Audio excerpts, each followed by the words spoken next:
Welcome to Arirang Special. I'm Yoon. More than 100 heads of state and government show up in person in New York for this year's United Nations General Assembly with road closures and ramped up security in that city, just like before the COVID pandemic. World leaders addressed the 78th UN General Assembly, and that includes South Korean President Yoon. We will bring you live his keynote speech in just a few moments. And as we wait for the president's speech, our correspondent Oh Soo-young is standing by near the New York headquarters. Let's turn to her now. Soo-young, good to see you. President Yoon is due to speak very soon. What can you tell us about the contents of his speech, which we expect will focus on Korea's contribution to the world? Good morning, Chongmin. A very early morning to you. And well, yes, as you said, we're waiting for President Yoon to deliver his address to the UN General Assembly, which was expected to begin shortly. And it's really going to lay out South Korea's plans to contribute to global peace and prosperity in line with its vision to act as a responsible stakeholder in the international community. Now, President Yoon's speech is expected to focus on three core areas. Now, he's identified three global gaps which he believes has set the world back amid times of multiple crisis. Now, he's going to first reaffirm commitment to expanding support for developing countries with greater official development assistance, with the South Korean government, of course, having increased its budget for foreign aid next year by around 44%. And second, President Yoon will set out plans to close the climate gap in the climate response gap, and will pledge to do more to help countries without the sufficient infrastructure or the technology necessary to withstand extreme weather events and also support their carbon-free future. Third, the president will address the growing digital divide within and between societies. Now, Yoon has long called for digital principles and an international organization that ensures sustainable and ethical advancement of technology, as well as equitable access among countries as new global norms in this rapidly changing world. He has, in fact, been building on these ideas since this time last year during the previous UN General Assembly, during which the president attended the Digital Vision Forum at New York University. And he's going to be attending the second forum on Thursday, where he's likely to further elaborate on this digital vision of his. And Soo-young, the president will also likely touch upon geopolitical concerns. Yes, as you said, of course, he's already held a meeting with UN Secretary General Antonio Guterres on Tuesday on North Korea's nuclear threat, as well as Russia's illegal invasion of Ukraine. Now, South Korea's growing interest and role in the Indo-Pacific region's security, as well as global security, is becoming all the more vital as the country will become a non-permanent member of the UN Security Council next year for a 2-year term. Thus, President Yoon has pledged to lay out how South Korea aims to contribute to the exclusive security group, and in particular will be looking to ramp up support for South Korea's position on responding to North Korea's growing provocations. And of course, the president is likely to mention Busan's bid to host the 2030 World Expo. He's continuing to hold dozens of bilateral meetings while there. How are those going? Right, yes. Well, as we saw, he's been on an endless back-to-back summitry, this real marathon of bilaterals during his time here. And he's expected to have met with more than 40 world leaders by the time he leaves New York on Friday. And while Principal Deputy National Security Advisor Kim Tae-ho told reporters in a briefing on Tuesday that the president's engagement with other countries has brought about an understanding of South Korea's capabilities and qualifications in holding the World Expo 2030 in Busan, with his counterparts really expressing their hope for a positive outcome for Korea. Now, Yoon has reached out to development partners around the world who are mostly based in Africa and Central and South America, and these include countries that South Korea has never before held summits with. So his officials have told us that President Yoon has actually taken the opportunity to expand South Korea's diplomatic network, and upon engaging them, he's not taking a general one-size-fits-all approach, but he's actually sharing the significance of South Korea holding the expo in Busan within the context of each country that he's engaging with. For instance, Yoon would would discuss the country's needs for infrastructure, for instance, or climate response based on South Korea's own experience. In fact, to really go above and beyond and adding his personal touch, a bar of South Korean chocolate called kana was actually incorporated into the dessert dish when President Yoon met with his counterpart from Ghana, as he even presented the dessert on a dish that had "Busan has everything" engraved on it. Well, there will be a lot to digest from his speech later. Thanks for the coverage, Soo-yeon. And for a closer look, I'm joined by Professor Mason Ritchie from Hankuk University of Foreign Studies. Thank you for your time. Good to see you, Professor. Thanks for having me. South Korean President Yoon is attending in person and will address the UN chamber. This is the second year in a row for him. Last year, his first keynote speech centered around freedom and solidarity. What do we expect to hear from him this year? Yeah, so I think obviously the first thing as we just saw is we're going to see him focus on these global gaps. The gap in the rhetoric on climate change versus the actual ability to marshal the resources among states to solve the problems that are associated with climate change. And in the second place, the digital divide, and in particular, Yoon is really interested in setting up a body to deal with digital governance, a body that would perhaps be housed within the United Nations and that would focus on digital norms and principles covering everything from cybersecurity to artificial intelligence, because of the connectivity and the immediacy that these emerging technologies have for us. And then again, the sustainable development goals and meeting the development needs of the countries that are, the vast majority of those who are in the United Nations General Assembly.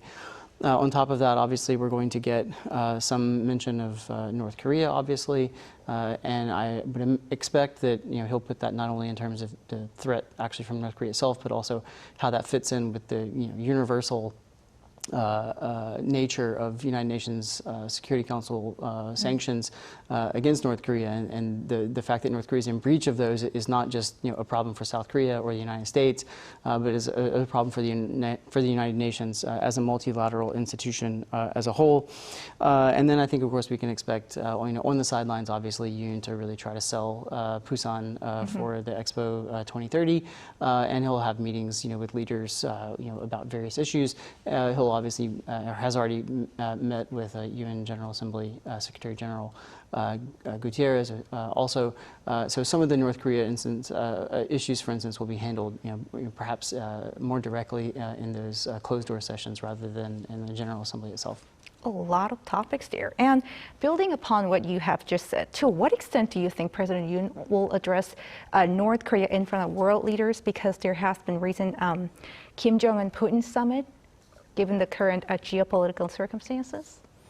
Yeah, I mean, I think he'll obviously bring that up in some form or another. How directly that addresses the particularities of the threat from North Korea is something that's unknown to me. I don't actually know the text of his speech. I would think that the direct threat that North Korea represents would be something that would be better handled in the bilateral meetings that Yoon has had with Biden and with Gutierrez, and that Yoon will have with other leaders who he meets. But of course, it's going to come up in his General Assembly speech. What I think probably you'll see in terms of the framing for that is talking about how North Korea's violations of sanctions, North Korea's violations of international law are an affront to the rules-based international order as such. And therefore, it's not just North Korea that's violating, its obligations vis-a-vis not threatening South Korea or the United States or Japan or other regional states, here in Northeast Asia, but also the United Nations as a whole. And so I think that's one of the ways that you're going to see this framed. Mm-hmm. And what does North Korea expect, do you think, to gain from the recent meeting between Kim Jong-un and Putin, and vice versa? Yeah, so this was obviously a hot topic, over the last 2 weeks or so. and we think that Kim has just gotten back from his visit to Russia.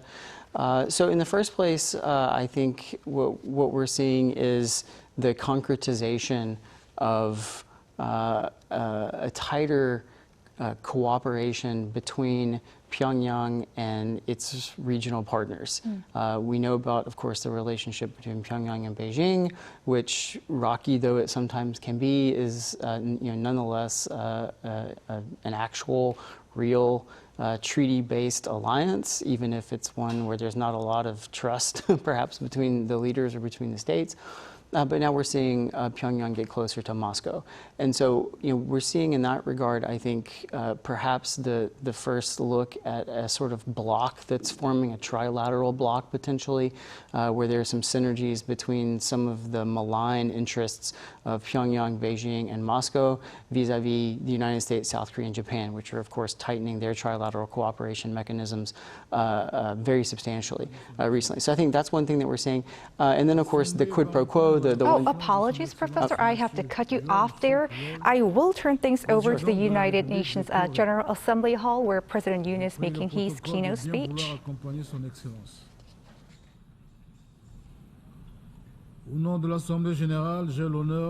Assembly, I have the honor to welcome His Excellency, Mr. Yoon Suk-yeol, President of the Republic of Korea, and to invite him to address the Assembly. Mr. President, Mr. Secretary General, distinguished delegates, I extend my congratulations to His Excellency Denis Francis on assuming the presidency of the 78th session of the General Assembly. Let me also pay tribute to Secretary General Antonio Guterres for his dedication to global peace and prosperity. This year marks the 70th anniversary of the Korean War armistice. After the invasion by communist totalitarian forces, the fate of the Republic of Korea hung in the balance. Thankfully, with the support of UN forces, the nation dramatically defended its freedom. The determined decision of the first UN Secretary General Trygve Lee viewed the armed invasion against the Republic of Korea as a challenge to world peace. His leading role in convening the Security Council and adopting a resolution to intervene in the war remains deeply ingrained in the minds of the Korean people. Over the past 70 years, Korea has risen from the ashes of war to blossom into a liberal democracy and market economy. Now Korea intends to responsibly contribute to the international community with a goal to promote social progress and better standards of life in larger freedom as championed in the UN Charter. The theme of the 78th session of the General Assembly is rebuilding trust and reigniting global solidarity. The war in Ukraine that has been going on for 2 years has deepened the division in values and ideologies within the international community. Additionally, the economic repercussions of the COVID-19 pandemic has been exacerbated by the war in Ukraine, causing a contraction in the global economy and leading to food and energy crises in many parts of the world. In difficult times, it is the vulnerable who suffer more. In the face of today's multifaceted global crises of an unprecedented scale, divides among securities are widening across various areas, including security, economy, technology, health, environment, and culture. To narrow these divides and ensure harmonious coexistence among all nations, the international community must stand united with the UN at its core.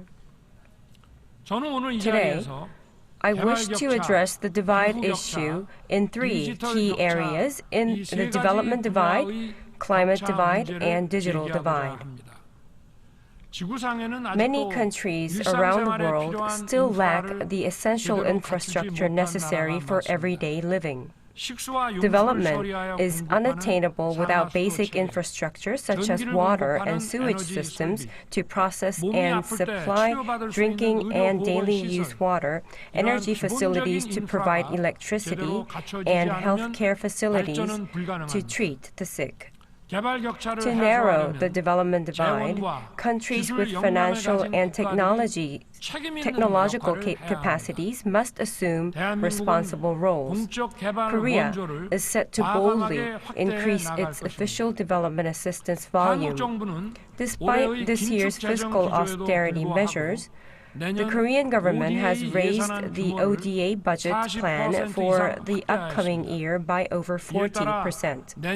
As a result, compared to the fiscal year of 2019, Korea's ODA budget is expected to more than double by next year.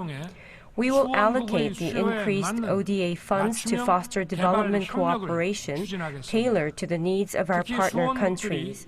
In particular, we will actively channel our ODA efforts into education and training to help partner countries build the capacity to progress economically and socially on their own.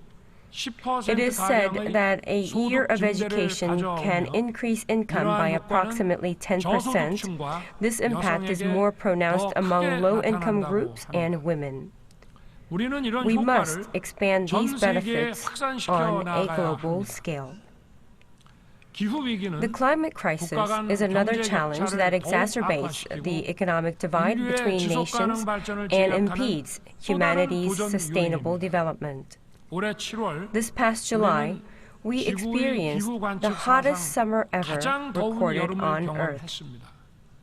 On this boiling Earth, extreme weather events such as heat waves, torrential rains, and typhoons have become the norm. Climate change is causing geopolitical shifts in agriculture and fisheries, worsening the crises in countries vulnerable to food shortages. To assist countries vulnerable to climate change in reducing their carbon emissions and accelerating their transition to clean energy, Korea will scale up its green ODA. In particular, we will contribute an additional $300 million to the Green Climate Fund. We anticipate the international community's active financial support for the Green Climate Fund. We also hope that the international community's collective resolve to bridge the climate divide would lead to tangible actions. Korea will not only harness renewable energy, but also extensively employ high-efficiency carbon-free energy, such as nuclear power and hydrogen, as a realistic measure to hasten our pursuit of carbon neutrality. We also plan to share these energy sources with countries vulnerable to climate change, ensuring they too can benefit. To this end, Korea aims to pursue an international global joint research on carbon-free energy and facilitate technological innovation and investments from the private sector. Moreover, Korea will launch a carbon-free alliance, an open platform that anyone in the world can join to promote the adoption of carbon-free energy. Next, Korea plans to play a leading role in bridging the digital divide, utilizing our strengths in information and communications technologies. Today, with advancements in digital technology, cultures and industries are shifting towards digital-based paradigms. The digital divide is a major cause of economic divide. Therefore, bridging the digital divide will be a positive attribute in resolving the challenges faced by the global South. Korea will support the digital transformation of countries with limited digital penetration and utilization. This will enhance their citizens' access to education, healthcare, and financial services. Last September at New York University, and last June at the Sorbonne in Paris, I stress that digital advancements can only be achieved when fair access to AI and digital technologies, as well as the safe use of digital technologies, are ensured. I have also proposed the establishment of an international organization under the UN to discuss and set forth rules regarding digital ethics. If we fail to curb the spread of fake news resulting from the misuse of AI and digital technologies, our freedom will be at risk, the market economy anchored in liberal democracy will be in peril, and our very future will be under threat. Korea plans to introduce a digital Bill of Rights soon to put forth a desirable future of the digital order. To support the creation of an international organization under the UN and provide concrete directions for the development of AI governance, the Korean government plans to host the Global AI Forum. Furthermore, we plan to collaborate closely with the high-level advisory body on AI being established by the UN to provide a network for communication and collaboration among global experts. Mr. President, Mr. Secretary General, distinguished delegates, without international peace and security, development and prosperity remain elusive. During my visit to Kyiv last July, I saw the sorrow in the eyes of children being treated at the National Children's Hospital. Children are our future, yet children are oftentimes the first victims of war. In line with our commitment to the Ukraine Peace and Solidarity Initiative, the Korean government will implement a comprehensive support program that encompasses security, humanitarian assistance, and reconstruction.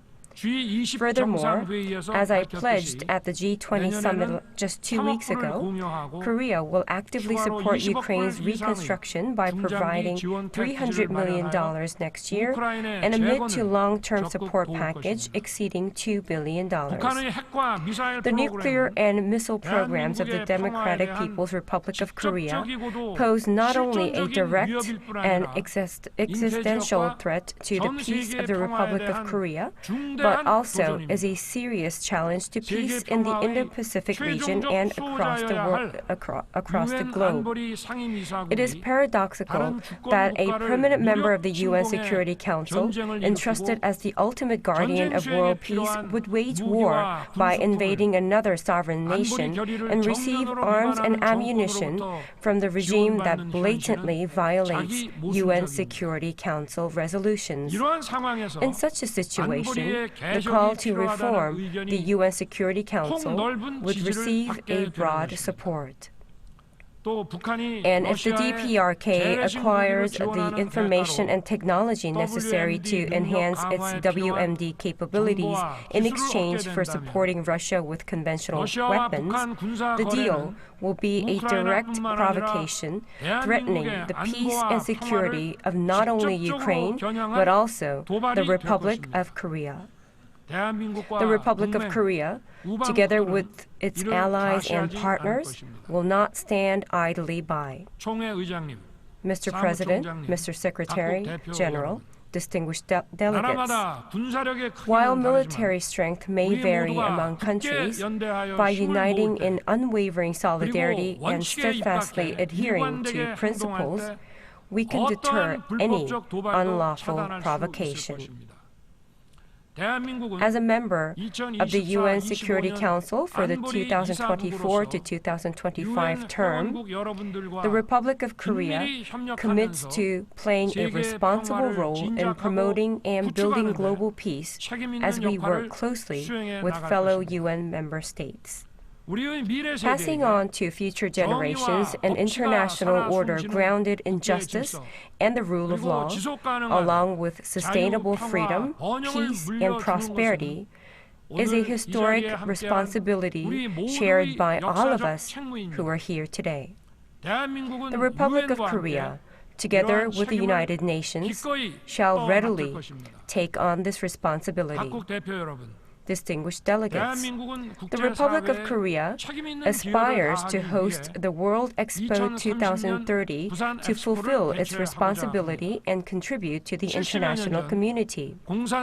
It was Busan that served as the last bastion defending the freedom of the Republic of Korea when the most of the country was invaded and conquered by the communist forces more than 70 years ago. It was also Busan that rose from the ruins of the Korean War and became the second largest transshipment hub in the world, leading the miracle on the Han River. Without Busan, Korea would not have been able to stand where it is today. Now the Republic of Korea will play its role as a responsible member of the global community by hosting the 2030 Expo in Busan, a gateway that links the Eurasian continent and the Pacific. Korea intends to give back to the international community by sharing its experience of economic growth and development, reciprocating the help it has received in the past. In 1851, the London Expo in 1851 was an expo of the Industrial Revolution. The 1990 Paris Expo was an expo of culture. The 1962 Seattle Expo was an expo which opened the new space era. The 2000 Hanover Expo was an expo of the environment. The 2030 Busan Expo will be an expo of the solidarity. The basis of Korea's foreign policy is freedom and solidarity. Building upon these values, the 2030 Busan Expo will serve as a platform of solidarity through which the world's citizens can overcome crises and spread freedom together. The Busan Expo will be a festival where all nations can come together to share their history, culture, goods, and visions for the future, and will significantly contribute to the freedom, peace, and prosperity of the citizens around the globe. Thank you.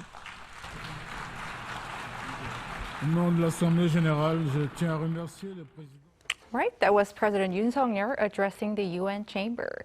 Joining me now is Mr. Bruce Klinger, Senior Research Fellow at the Heritage Foundation from Washington, D.C.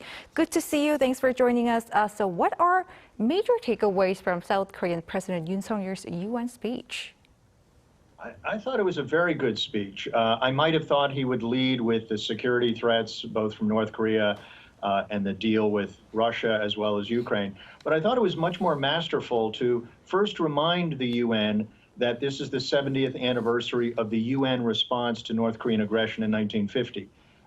President Yoon highlighted the 70th year of the anniversary, or the 70th anniversary of the alliance during his April speech to Congress. And here I think it was very important to remind the UN of its actions against North Korean aggression and then sort of by inference, the Chinese and Russian support of that aggression.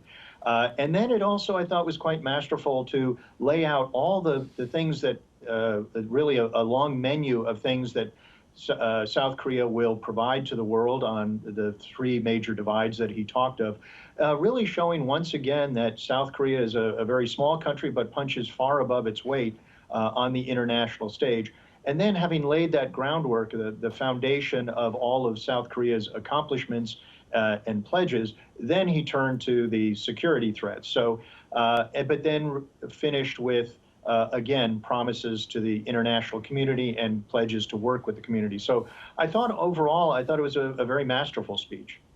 Right, and correct me if I'm wrong. I believe North Korean representatives were absent as President Yoon was speaking, and the Russian delegation representatives were there. And President Yoon said it's paradoxical, weird to see a permanent UN Security Council member invade another country and receive arms from a regime that violates UNSC resolutions. And he said he warned against any weapons-related information flowing into North Korea. What do you read into his message?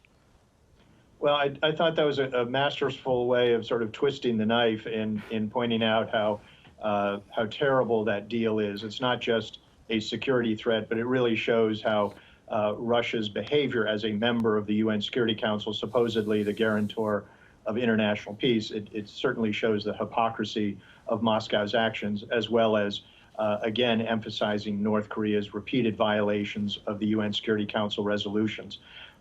So I thought that was also quite well done. And what's the atmosphere in Washington about the recent summit between North Korea's Kim Jong-un and Russia's Vladimir Putin? There's great concern. Obviously, the first focus is on the military implications, where if North Korea provides significant amounts of artillery, as it's reported that it did last year to Russia, that will enable Moscow to continue its atrocities and its aggression in Ukraine in defiance of the international community's condemnation. Also, the concern that in return, North Korea may receive economic benefits or even military technology from Russia. All of that would violate international resolutions, and it also would water down the enforcement of the international sanctions against North Korea as well as Russia. So there's a great deal of concern, not only in the military aspect, but that it's a way of effectively evading international sanctions. The South Korean leader is keen on addressing global concerns like the Ukraine war and closing divides in three key areas: development, climate, and digital sector, as he mentioned in his speech. How do you assess South Korea's pledge to play a responsible role as part of the international community? I think his listing, really a long list of promises as well as accomplishments already by South Korea, really affirms his pledge for Korea to become a global pivotal state and for Seoul to play a larger role in the Indo-Pacific region as well as globally. And in the last 2 years, we've seen South Korean participation or attendance at the NATO summit, as well as the Asia-Pacific 4 summit in Europe during the NATO summit. And that really shows a growing coordination between the European and Asian theaters that has really been, I think, accelerated because of Russia's invasion of Ukraine. We see sort of common threats linking the two major theaters, which were often seen as quite separate in the past. And Mr. Klinger, before I let you go, this year, President Biden is the only leader to attend from the permanent 5 UN Security Council members as Washington seeks to expand the UNSC to rein in the veto powers of Russia and China. What are the chances that this reform will happen? Well, expanding the UN Security Council, as some have tried to do, I think will be difficult. I'm not sure Russia and China would accede to that. But I think Biden's attendance was to underscore the importance that the United States sees in the international community and the United Nations, and also seeking the community to work together against common threats as well as challenges, which can be economic and climate and digital. So we hope that it's seen as the United States, stressing its role in the international community as well as seeking to lead others towards common goals. All right, Mr. Bruce Klinger, Senior Research Fellow at the Heritage Foundation, thank you for your insights. Well, thank you for having me. And now to you, Professor Ritchie. So what stood out to you? Some of the same things that Mr. Klinger just mentioned, as I made a note to myself. Yes. As he was speaking. I completely agree with Mr. Klinger that opening the speech with an homage and a thank you to the United Nations for sending forces in 1950 to support South Korea in pushing back against North Korean invasion. And saying that the armistice that eventually was signed in 1953 was only possible, and therefore the continuation of South Korean Republic was only possible because the United Nations was there. I thought that was a very nice move rhetorically. And again, I agree with Mr. Klinger that I thought it was very nice to start, after that sort of initial introduction, to start by talking about the things that are really of interest to the vast majority of states who are in the United Nations General Assembly. Right? When we tend to think of the United Nations, we tend to think of the Security Council and primarily security-related issues and sanctions and that sort of thing, and peace and security. And of course, those are important, very important, obviously. But for the vast majority of states in the United Nations General Assembly, they're concerned about economic development, they're concerned about social development, they're concerned about environmental problems, they're concerned about poverty, they're concerned about food. And so starting with these development issues, access to digital services, and climate change, I think is a savvy move, because it's laying out something that's important for those states and not simply coming to the table at the UN and saying, here are the things that South Korea thinks is important, I'm going to talk about them. Obviously those are important to South Korea, but it's important to lay out these things that are important for the other states who you're going to need to support you when you're there on the Security Council, and you're going to need them to support you when you're asking them to vote for Busan to become the host of the Expo in 2030. So I thought that was really good as well. Obviously, he's setting up the time that South Korea is going to spend on the Security Council as a non-permanent member. I thought that the Busan Expo part at the end was fine. I would say that's maybe my one little negative point from the speech. He ended by seemingly arguing that the Busan Expo was going to help solve a lot of world problems, which seems to me like maybe you're overselling a little bit exactly what this Expo might be able to accomplish. I mean, it's a nice event, but I don't think that we're going to solve world hunger or climate change simply because Busan has the Expo in 2030. So I think he might have oversold that a little bit. Interesting. And perhaps in line with that, President Yoon mentioned closing divides, vowing for more budget and funding for ODA projects and expanding carbon-free energy. So this comes despite the Korean government tightening its belt next year. What grabbed your attention? So as far as that's concerned, I think, again, he does a really nice job in the speech of laying out some synergies between what South Korea can bring to the table. Obviously, South Korea is a very important player in infrastructure. Right? There's lots of engineering and construction firms in Korea that have great expertise there, and that filters, of course, into government and the agencies here in Korea that help coordinate some of that on the international level, such as KOICA. And so I think that it's he's talking about something that's important for the vast majority of countries that are in the General Assembly that are still developing nations, and he's talking about something that's essentially a strength of South Korea. I think that's one thing. The second thing, talking about increasing the official development assistance budget. Obviously South Korea is one of the few countries that has gone from being a development assistance recipient to a development assistance donor. So I think that the background of this increase in ODA is an interesting one, and sends a message out to other countries that it is possible through intelligent policies, which should be tailored to each country's individual needs, of course, and endowments.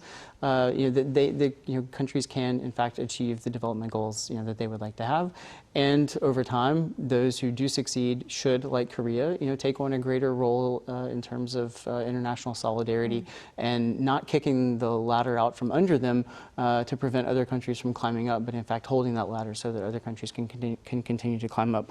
On the climate part, he talked quite a bit about high efficiency energy production, and the one non-carbon energy that he mentioned, of course, was nuclear. And here I'll just say, I don't think that anyone in that room, and probably most people who are watching who know much about the government here and the things that they're interested in terms of the energy sector, will overlook the fact that this is perhaps not only a good way, indeed, through using nuclear energy to bridge from fossil fuels to a sustainable energy production, but also this conveniently is something that South Korea is interested in commercially as well, insofar as it wants to export nuclear reactors all over the world. So clearly behind that statement, with all of its good intentions, there's something there for Korean business as well. And I noticed him mentioning fighting fake news, as he mentioned AI and digital technology. What do you read into his message? That's a rather political one, I'd say. Yeah, this fits in, I think, with his larger focus on some of these kinds of intangible human experiences that come under the peace and prosperity and solidarity kind of rhetoric, and the rhetoric of freedom that he's adopted since he's come into office.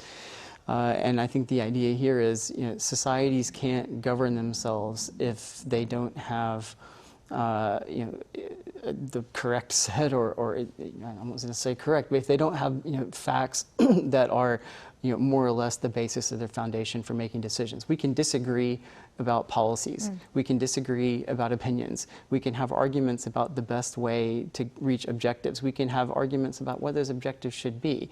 But we do need to all have a basis more or less in facts. If some of us think that the sky is yellow and the sun is blue, and some of us think the reverse, it doesn't really matter the form of argumentation that you end up taking. You're not going to have a productive discussion about how your politics and your society are going to try to sculpt the experience of individuals within states. And so I think obviously the problem with fake news is that you end up creating what we famously heard referred to in the United States at one point as alternative facts, which is to say things that aren't facts at all. So I think he's pointing actually interestingly to one of the important foundations for democracy, which is to say we do need to have at least some basic shared sets of facts, and fake news is a fundamental risk in that regard. So I think that's one of the things that's going on in that statement. Mm-hmm. And Professor, how do you assess President Yoon's renewed pledge to help Ukraine? Where does that put South Korea on the global stage? So the first thing that I noticed there, and I think Mr. Klingner earlier sort of referred to that as well, the extent to which we're seeing increasing overlap between security concerns in Europe and security concerns in the Indo-Asia Pacific. 3 years ago, I don't think anyone would have thought that South Korea would have had such a potentially important role to play in Ukraine, and yet it does through its own military assistance, which is indirect, of course, to Ukraine, at least in terms of lethal aid, but the indirect assistance that countries like South Korea can provide on the one hand, also obviously the diplomatic support, and of course the $300 million of humanitarian assistance that South Korea is going to be offering, on top of $2 billion in loans that will be made available starting in 2024, 2025, if I remember correctly. So this fits in with the rhetoric of global pivotal state and South Korea punching above its weight.